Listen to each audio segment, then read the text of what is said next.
අම්මලා. ඇයි උණු වතුර බොන්නේ නැත්තේ? මගේ බඩේ දරු පෙටියක් ඉන්නවා. රස්නේ දැනේ. ගමන් බිමන් යන්නේ හනුමන්ත වගේ. අම්මලා හිමීට අදිය තියන්නේ. ඇයි බඩේ දරු පෙට්ටෙක් ඉන්නවා. පුදුම වගකීමක්. අපි නිදා ගන්නකොට පින්වන්දි බඹර චක්‍රය වගේ නිදාගන්නේ.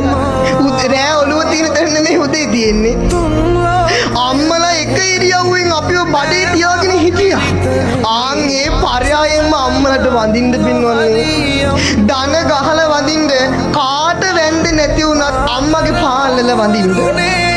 මට කියන්න ඔයාලා පත්තිනි ගැන දැනගත්තේ කවුරු නිසාද? අම්මා නිසා.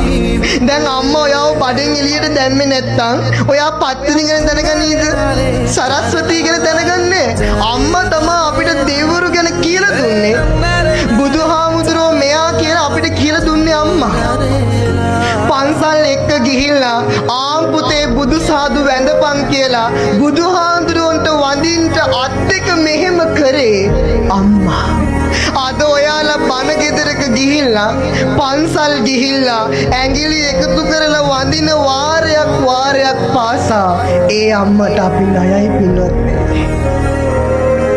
පොඩි කාලේ කකුල් දෙක අල්ලලා මයි පුතේ කියලා ඉඹිනවා.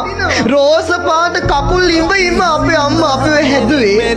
ඇයි ඒ අම්මට ඇඟිල්ල දික් කරන්නේ තෝ කියලා?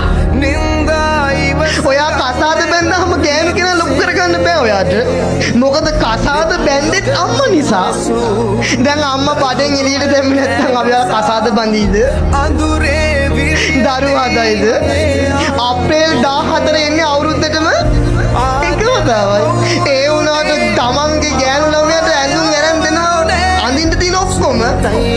අර අම්මා ගිය අවුරුද්දේ චීත්ත පිටින් මදට තින්නවනේ. පඩියක් අතට ගන්නකොට මතකනේ මේ පඩිය අතට අල්ලන මේ ඇඟිලි දුන්නේ අම්මා කියලා. සල්ලි ගණන් කරනවා 1000යි 2000යි 10000යි ලක්ෂයයි කියලා. ඔය ගණන් කරන සල්ලි අත්වලට ආවේ අම්මා නිසා. ඔයාට මොන වෙලේ තිබුණත් අම්මට සලකන එක පින්වන්නේ කාර්ය බහුල කරගන්න එපා. ඔය අම්මලා වයසට යන්න කැමති රයිස් කන්න. දොළදුක ආපුවම බඩේ ඉන්නකොට අම්මලා සමහර දොළදුක කියන්නේ ඇයි හොයා ගන්න බැරි වෙයි කියලා.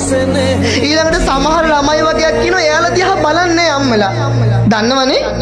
අම්මලා බඩේ ඉන්නකොට දරුවෝ ඒ වගේ ළමයි දිහා බලන්නේ ඇයි? මගේ එකත් එහෙම වෙයි. පුදුම පරිස්සමක් අම්මලා. දොළදුකක් හැදුනහම හිණීට කියන්නේ මහත්තයා මට මේක ඕනි කියලා.